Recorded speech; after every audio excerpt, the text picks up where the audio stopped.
everybody. My name is Brad, if I haven't got to meet you before, and I get the great privilege of just being able to spend some time talking about that question, what does God actually want? Man, it's so fun to sing about a great God and to think of and to celebrate him. And as we think about our relationship with him and a God who wants relationship with us, what really does he want in our lives? How does he really want us to act, to live, to think, and all of those things? So we've been going through this series, and it's been talking about, based on a series of teachings on Jesus called the Sermon on the Mount. You can find them in a guy named Matthew's account of all this happening. And we've been going through different things, different topics about how God really wants us to live differently. He actually wants us to be different and show love in all these different ways. And so I thought I'd just spend some time at the beginning making us think, what does God really expect from me? And what does it really look like when he says, follow me? Is Jesus just something I add on to my life as I keep going down the road, just to add him on because he makes me feel better? Is it just something that helps me gets me through the night, gets me through a hard time? I think Jesus wants so much more of us than that. And so throughout the Sermon on the Mount, the discussions we've been having, and I'd encourage you, if you haven't heard the past conversations, to get on the app and go back and listen to them, because you'll see all these different areas in life where Jesus would continually pull people out and show people the freedom that they can have in him, and that the way he expects us to live is completely different. And just to kind of get our minds thinking a little bit, when you think about us as followers, and Jesus says, come follow me, what's he really asking us to do?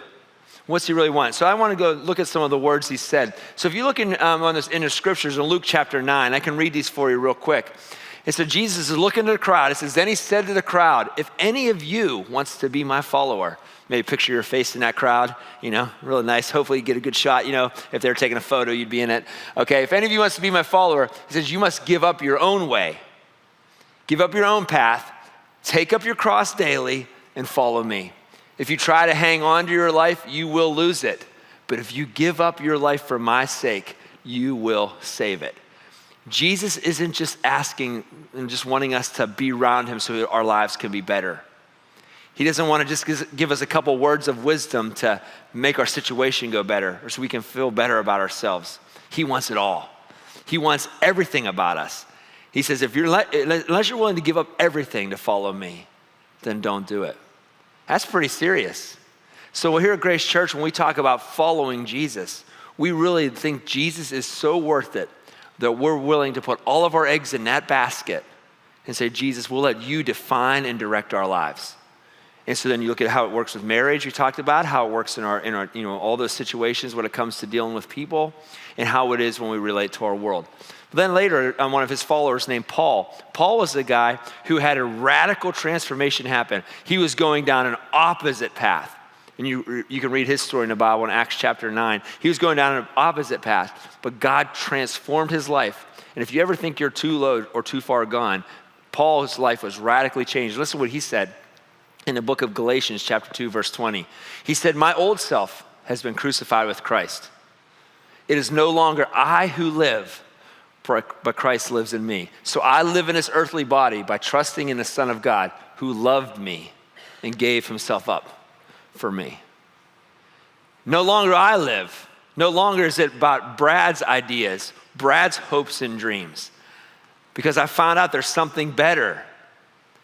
And what is Jesus, the creator, the one we just sang about so wonderfully, the one who made all things? What does he want from me? So God, I'm not about living for my own way, but I want your way to go. The reason why I wanted us to talk about this right here is because tonight we're going to talk about something that's going to hit some of us very personally. And I'm telling you, and it might feel like I'm trying to meddle into your life, but I think it's something that a majority of us in here will struggle with. And it comes down to this question, as we think about these things, it's going to talk about how we interact with people even when they're not nice to us. But what I want to encourage you, when you think about your walk with Jesus, this is what really you're signing up for. When we commit to following Jesus, it changes everything. Jesus wants to change it all of it. So here's the question I want you to ask tonight. How do you respond when you are mistreated by others? Not like, and what I mean by this is not something when someone commits a criminal offense to you. That's what you call the police for. Or not a person does something harmful to you in our world. There's systems, and I know some of them are broken, but there's systems out there that can help with those things. And if those don't work, there's a God who will get his revenge, he says. And trusting God with those things. But I'm talking about when they mistreat you personally. I love going to Disney World. I really do. Any of them. I'll go to any of the parks. I had the privilege last year, I went to Disneyland too. I just love it all. I love the magic of it. I love the wonder and all that stuff. I'm like a little big kid, if you will, or big little, whatever it is. That's what I am, okay? And so one time we were there with my family, and I've got a great family. I've got kids that are 22 to all the way down to 10, all boys. And there's me and my wife, and we've tried every which way, tried every plan to make sure we got on the ride we want to ride on, or waiting to, all of us that have any kind of personality when you're a park like that, you're trying to think, how can I get through with the shortest amount of lines? No one wants to stand in line for 180 minutes. You know what I'm saying? It's a long day. So we're down there, and so picture this scenario with you. You're waiting at Disneyland, you're there, you're muggy, you're hot and all that stuff, and you're standing there in line, and you've been waiting for about an hour. And you're waiting in line. It's like, man, we're almost there. It's only like 3 days left of line. That's all. We're finally almost there. And then you're standing there, and all the water bottles are empty. They drank all the water. All the games on your phone that you try to keep the family engaged with, you've exhausted them all. All of the jokes, all of the stories, all of the I Spy games, everything's done, and everyone's just tired of standing in line. But you see the end is in sight, and it's going to be worth it. That 30-second ride is going to be awesome. And so they're standing, and then it happens. You know what I'm talking about. There are a couple people, you start seeing them angling towards the front of the line. They haven't been waiting in line. Wait a second. They were just eating ice cream, it looks like. And they're walking towards the front of the line. You're hoping one of those magical employees is going to swoop down and exact vengeance on them because they cut right in front of like 100 people. And you're some of those people. And they hop in there, and you're like, that's not fair. They're skipping line. Unless maybe some of you are a lot more mature than me. Maybe some of you are like, look at them. They're probably very important people. They've probably had a really hard day. And though I've been sitting here sweltering in this heat, I paid a lot of money to stand around all day. It's been great. I'm glad that they get ahead of me. Most of us are like, no, I hope someone needs to stop them. That's not right. Someone needs to grab them. And maybe even in your boldness, because your child has been just really after you, and you're like, hey, buddy, the line's back here. You know what I mean? That's being mistreated, right? How do you feel when people respond to you that way? Or maybe when you're driving in the car, and you have the person behind you, this person, you know them, I think they drive with their hand on the horn. You know what I'm talking about? And you're sitting there at the traffic light, and you're just sitting there waiting for it to turn green. And it turns green, and you're just like, okay, I'm gonna go now. And you don't even have time to remove your foot off the brake, and they're already blowing the horn at you because you're too slow. Do you ever have that experience? I know I have. And so if you're like me, you just sit there then, right? Well, fine, you blow the horn all you want now, go ahead. What are you gonna do to me? No, or else I'll go real slow. Or when they drive by you and they pass you, speed around you, you give them a dirty look because I don't care. You can tell me I'm number one with that finger all you want, but I'm not moving. Whatever it is, we get angry. There's just something in us that wants vengeance, wants justice. I think it's kind of how we are as people. I remember one situation. So I live in the city here in Akron, and we have these things called, in Akron we call them a devil strip. It's like the tree lawn or whatever it's called. It's that piece of grass between a sidewalk and the road. And so I'll be honest with you. I mean, I might look like the guy who has it all together, but no, I'm just kidding. I don't. I don't like taking care of lawns. I hate cutting grass. One of the things I loved about my house is it had a very small yard. And the other thing, the Lord has blessed me with 4 boys. So I should never have to cut grass ever again. And they all cut the grass. That's their job. And that's what they do. And they've been doing it for years. My oldest son's like, Dad, I've been doing it since I've been 12. I'm like, great. When you move out, you won't have to. So there's your choice. Anyway, so we're there. And there was a situation. I was kind of having a tough spot in my life. My mom was sick. She'd eventually pass away. But my mom was battling cancer. So some of you know what I'm talking about. You felt that grief on you before when there's just a situation in your life you can't control. You just wish it would end. And you just have no control over it. And it's just on you all the time. It impacts every relationship you have. It affects how you work. It's just on your shoulders all the time. And I was in one of those situations thinking about my mom. And so I have this nice tree out there on our Devil Strip, but there's like a bush that was kind of growing around the bottom of it. And it just kept growing. And every year I would just trim it down because you don't want it to be overgrown. But this year, just with everything going on, I'm like, I decided I wasn't going to cut it. I just wasn't going to get to it. I don't even care about that, how little that means to me. So, but then it got bigger and bigger and bigger. It got so big that when I went to pull out went to turn left on Dealey Avenue, I'm like, I can't even see down the road. This is really dangerous. And I would still go anyway. And I left it be like that for a while. Not very nice, not a good neighbor. Well, then finally, I have it in my mind. I got some free time. I go cut it down. It's not the tree, but just like the bush around. So I'm out there trimming. And you guys know when you're doing something you don't really want to do, you're kind of working hard and going faster than you need to. And you're starting to sweat. And you're just, and I finally get done. As soon as I get done, a lady pulls up. And she yells, hey. I'm like, oh, a neighbor wants to be neighborly.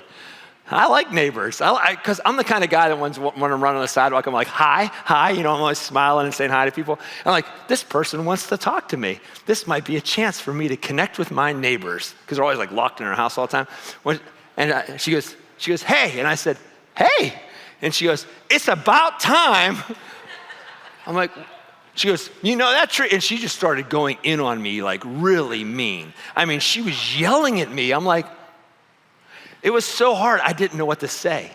It was so mean. I just wanted to say, like, I'm going to let me go see what your house looks like. Your car's looking rough. And but by that time I thought about what to say. She was 3 blocks down the road. I had the perfect comebacks 3 minutes late. But I was so aggravated. She didn't know what was going on in my life. She didn't know the pain that I was dealing with. And I just didn't care about this bush. But I just let that thing just grow. And yet she yelled at me and she yelled at me. So I felt mistreated and I felt yelled at and I did not feel good. But how do we respond when people mistreat us? What I want you to think about is, think about the last person that really hurt you. Now, I'm not talking about something criminal. I'm not talking something that our justice system can deal with. I'm not talking about even like an abuse situation or something like that. I'm talking about the things in life where people come at you with the insults, or maybe they yell at you, maybe they cut in front of you in line, or maybe do something a little bit more severe than that. How do you respond? And does it really matter? Because remember what we said, when we commit to following Jesus, it changes everything. Does it even change how we treat people when they're hard on us? Well, we're going to find out a little bit today. So in our Bible, we're going to jump into Matthew chapter 5. You can spend some time here. Again, this is part of what's called the Sermon on the Mount. Jesus is giving a series of teaching to his followers, and he's laying them out. What he's really teaching them is how to live differently. Because these people had followed religious rituals and stuff. And Jesus is like, listen, there's a different way. There's a way of the kingdom that I'm going to show you. And it's going to radically transform your life. And I want you to be radically different. And so here's what he says. He says, you've heard the law that says the punishment must match the injury.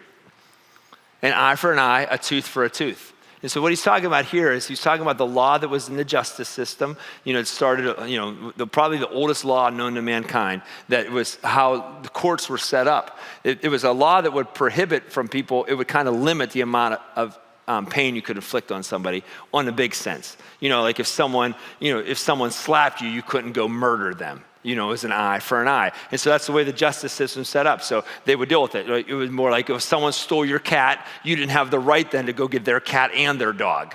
You didn't have a right to escalate it. This is talking about, again, the government. This isn't talking about your personal life. But what happened was people started taking it and making it personal.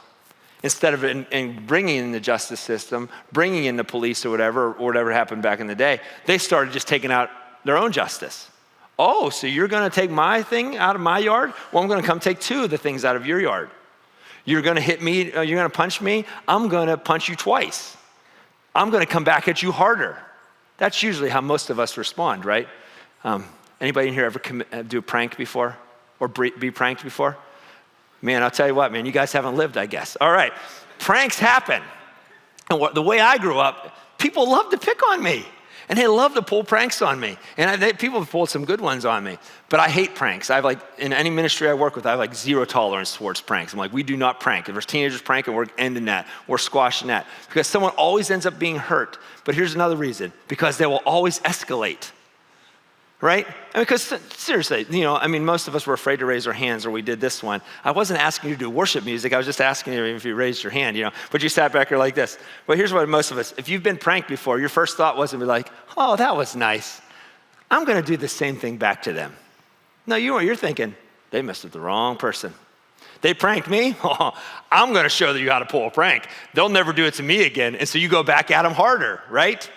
Pranks always escalate. And that's what people were doing here. They were escalating it. Instead of just going back and just letting the courts deal with it, they're bringing it into their personal life. And instead of responding in a way that, in neighborly ways, they started taking and exacting revenge on their own. So what Jesus looks at, he says, you've heard this before. This law has been around. It's the oldest law in society. He said, but I say to this, do not resist an evil person. If someone slaps you on the right cheek, offer the other cheek also. Oh, don't worry, you'll get more personal than this. If you're sued in court and your shirt is taken from you, give your coat too. If a soldier demands that you carry his gear for a mile, carry it 2 miles. Give to those who ask, and don't turn away from those who want to borrow. I want to go back to this one phrase there in the beginning. It said, but I say, do not resist the evil person. So do you think Jesus means in these verses, man, when someone hits you, just take it. Just be the doormat. We as Christians should just be continual doormats and just let people take advantage of us and walk all over us. What do you think, just think in your own mind, what does he mean by don't resist the evil one?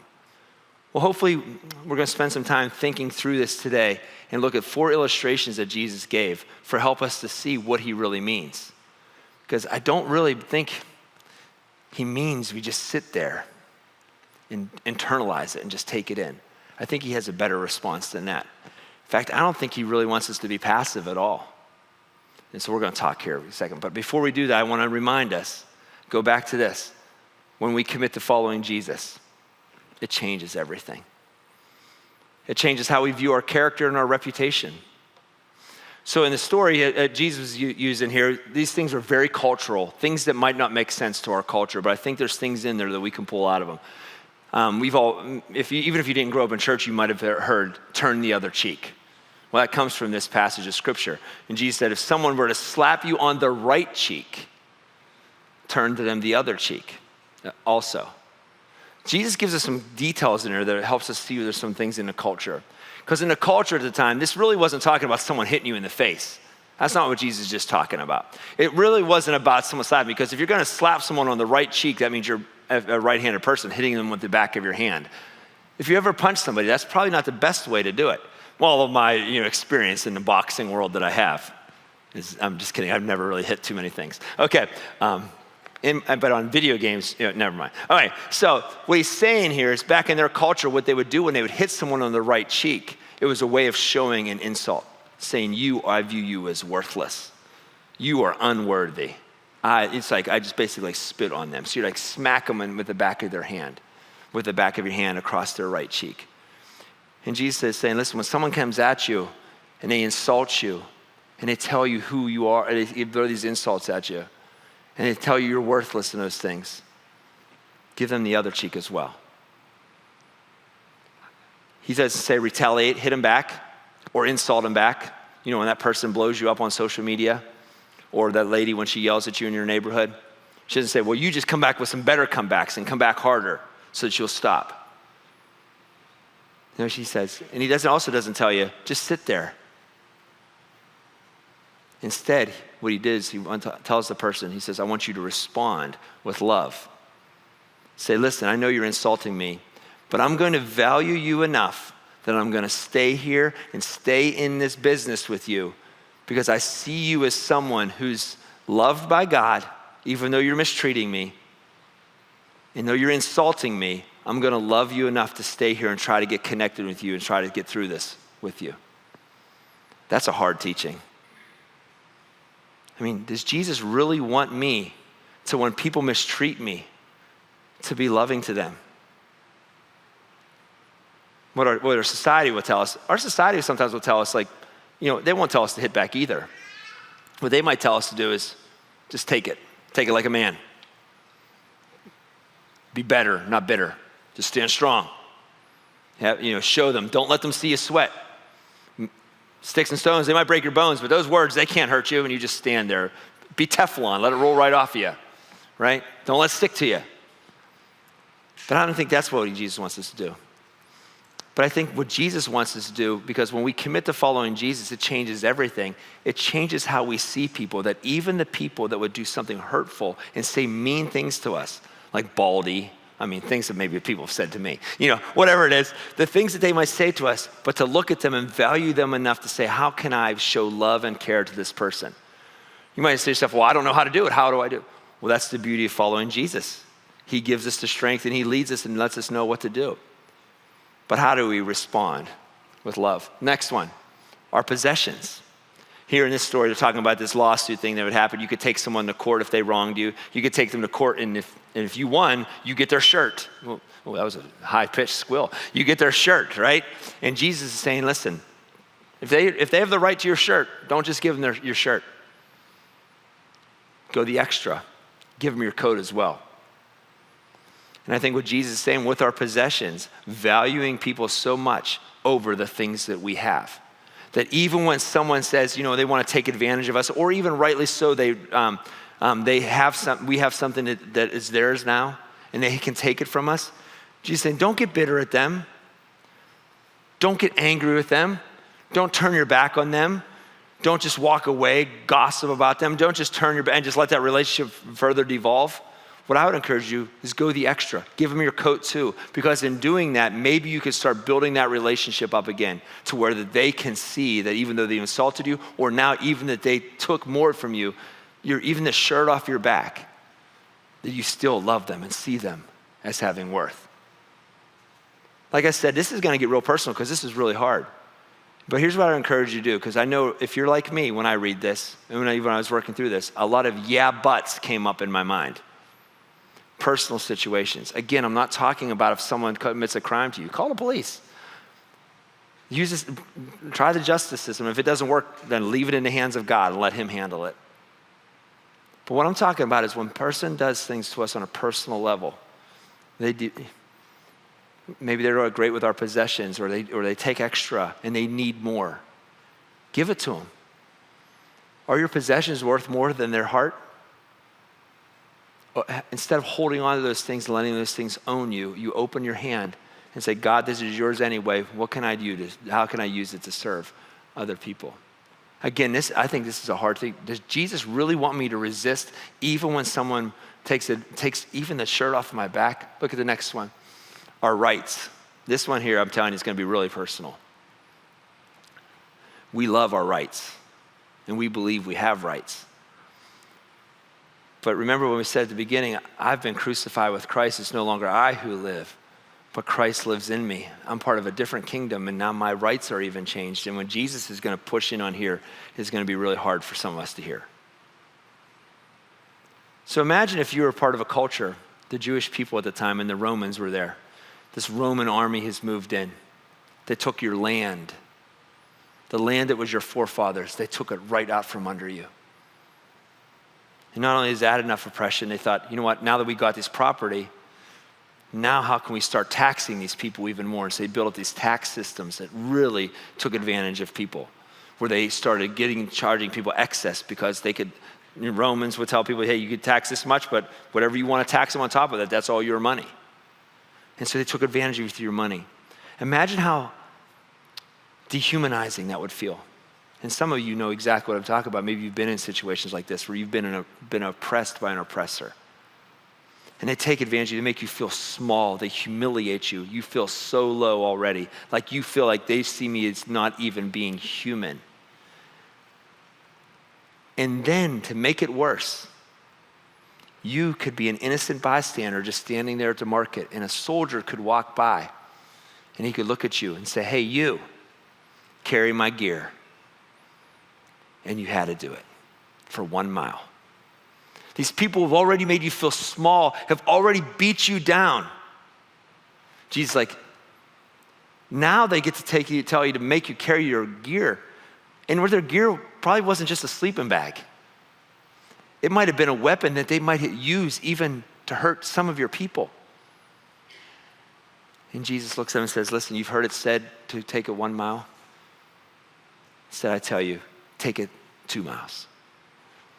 Jesus didn't say retaliate, because there was a lot of zealots in the time, and what they would do is they'd say, okay, we're tired of this. So they would pull out their daggers, and they would not see those soldiers as people. They would see them as their enemies. And we're not talking about war or things like that. There's a whole other stuff we could talk about with that. But I'm talking in their personal lives, and what they would do is they would stab these soldiers or try to retaliate with them. Jesus like, don't retaliate when someone tells you to carry it a mile. Jesus also didn't just say, just suck it up. Just suck it up and carry their gear for 1 mile and don't let them see that they're getting to you. You're stronger than them. You know you have value. You know you have worth. You be strong. You don't say anything. You just keep your eyes focused and you do it. Jesus didn't even tell them to be passive, be pacifist and just take it. Take it like a man. Jesus said, no, I want you to respond with love.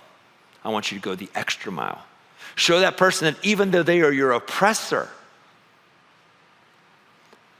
that somehow they even have worth enough that I'm willing to go the extra mile for them. Man, that's a hard teaching. Because that's not how I feel at all. I want to fight someone when they call me a name. I might wrestle with my boys on the floor. One of them hits me in the nose. I want to go to blows with my son. I'm like, whoa, what am I doing here? That's the kind of person I am. Or when people say things, and again, this isn't talking about what people do to other people, but talking about you personally. So Jesus keeps going. But even our rights. The reason why I started at the beginning by telling us about when you commit to following Jesus, it's no longer going along your own way. It's easy to say committing to Jesus changes everything when it means, hey, I'll give you some money, Jesus. I'll give you some time. I'll go to your church service. I'll go serve you, do big things for you, God. But man, when the little things like this or the day-to-day stuff come at you, does Jesus really expect me to live like this? And then in our excess, a lot of times in our culture, we feel good when we have extra. You know, a lot of times some of us have a lot of privilege, a lot of extra stuff. And then you see people that will just start begging for it. I remember one time I came out of a baseball game. This is not a thing I'm very proud of.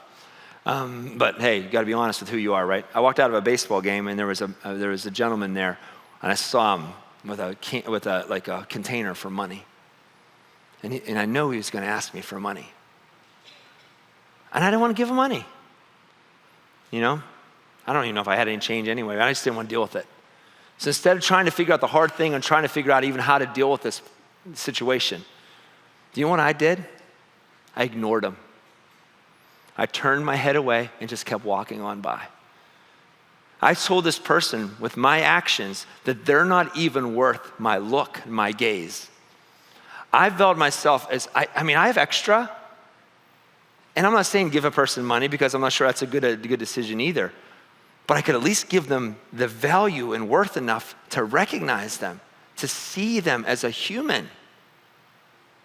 But instead I just walked right on by and just ignored them. And not because it was easier. Because I don't want to deal with all that.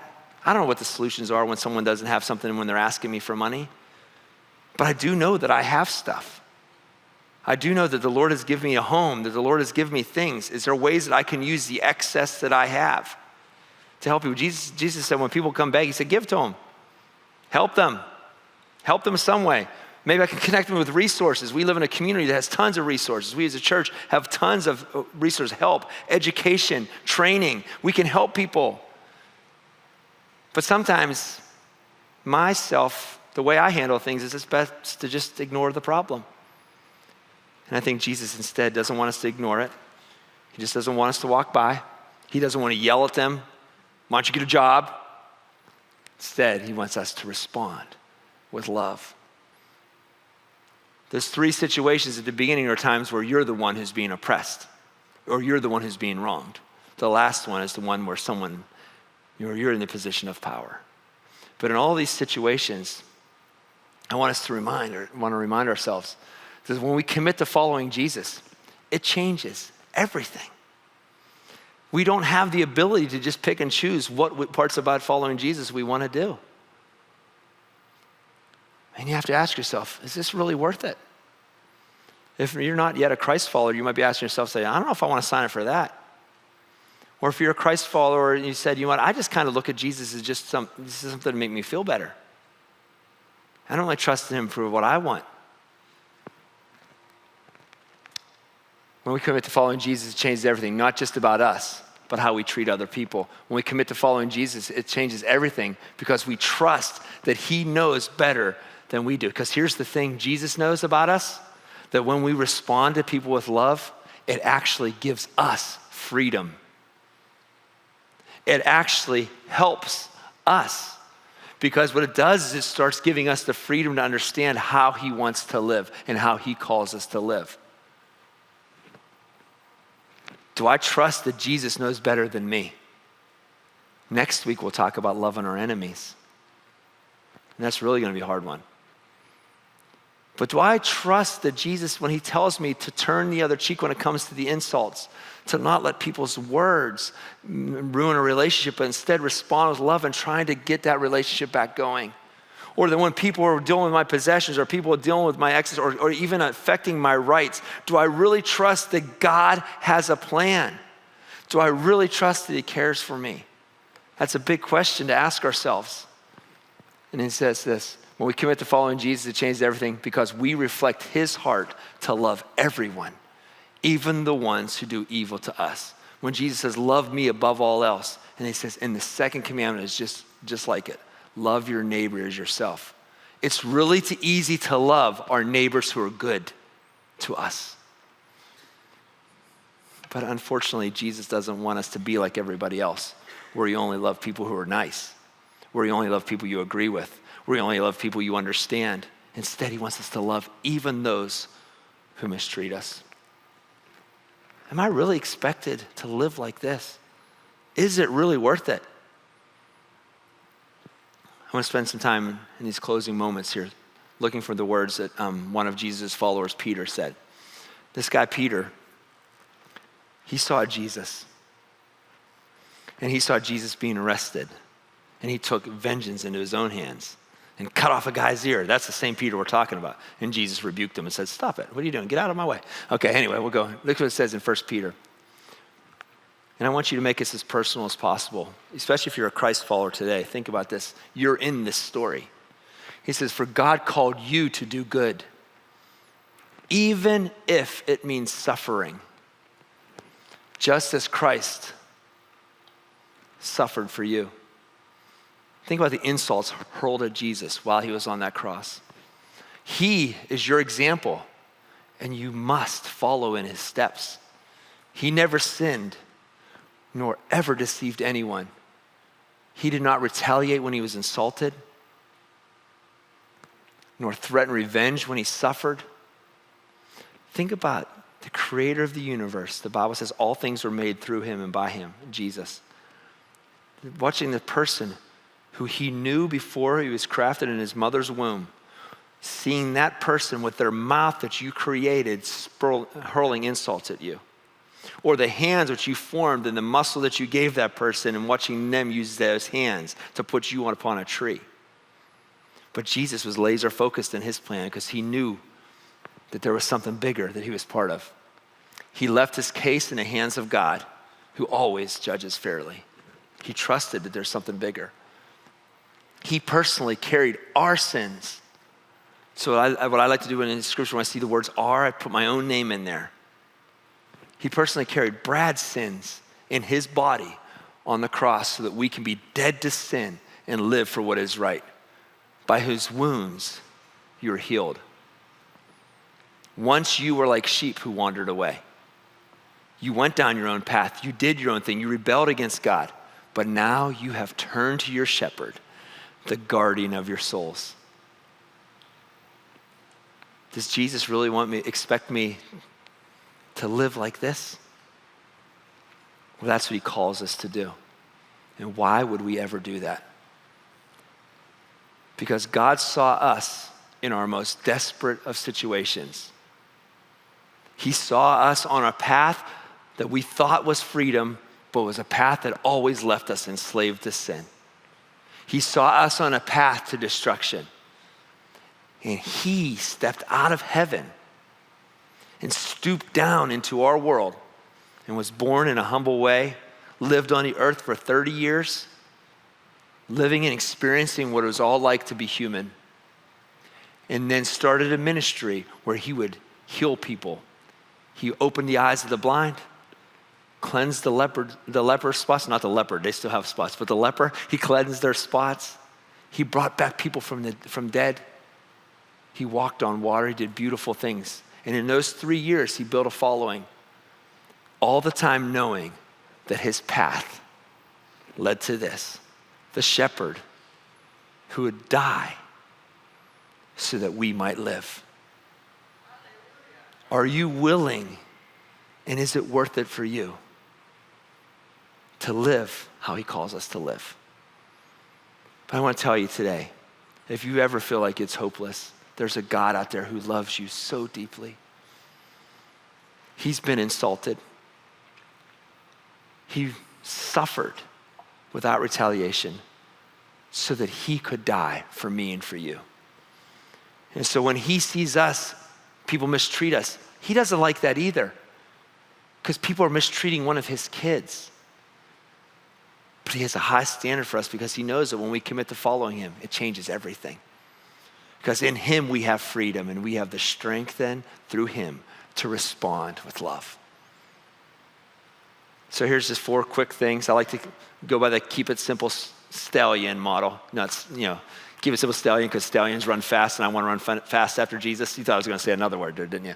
Okay, so here's how do we respond with love? First one, I'm a simple person. Be graceful. Grace is giving something to somebody they don't deserve. When a person comes at you with insult, give them back kindness.